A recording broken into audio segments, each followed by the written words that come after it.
second week in Ordinary Time. First reading, a reading from the letter of St. Paul to the Hebrews. Brothers and sisters, every high priest is taken from among men and made their representative before God, to offer gifts and sacrifices for sins.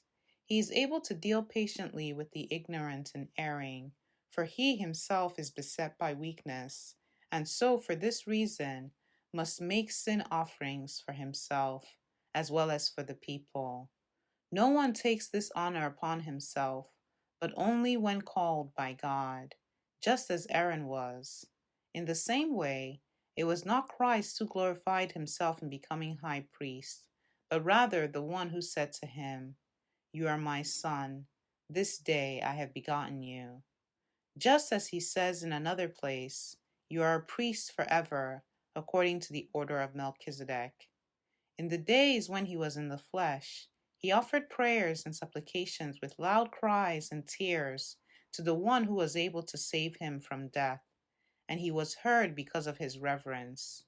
Son though he was, he learned obedience from what he suffered, and when he was made perfect, he became the source of eternal salvation for all who obey him.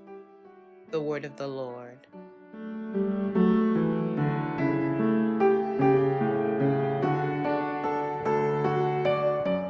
Responsorial Psalm.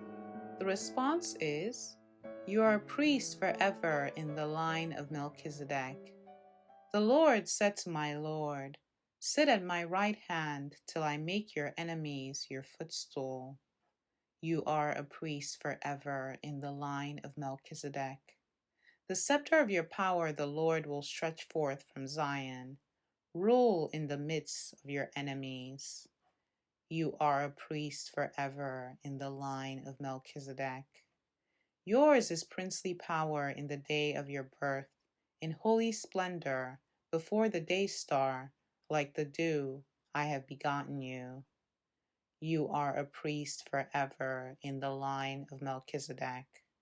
The Lord has sworn, and he will not repent. You are a priest forever, according to the order of Melchizedek. You are a priest forever in the line of Melchizedek.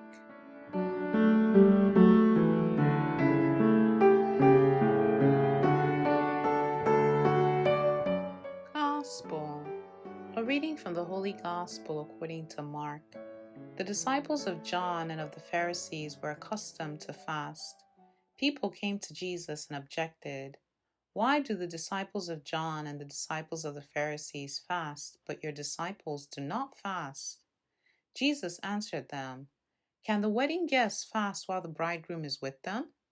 As long as they have the bridegroom with them, they cannot fast. But the days will come when the bridegroom is taken away from them, and then they will fast on that day. No one sews a piece of unshrunken cloth on an old cloak. If he does, its fullness pulls away the new from the old, and the tear gets worse. Likewise, no one pours new wine into old wineskins. Otherwise, the wine will burst the skins, and both the wine and the skins are ruined. Rather, new wine is poured into fresh wineskins. The Gospel of the Lord.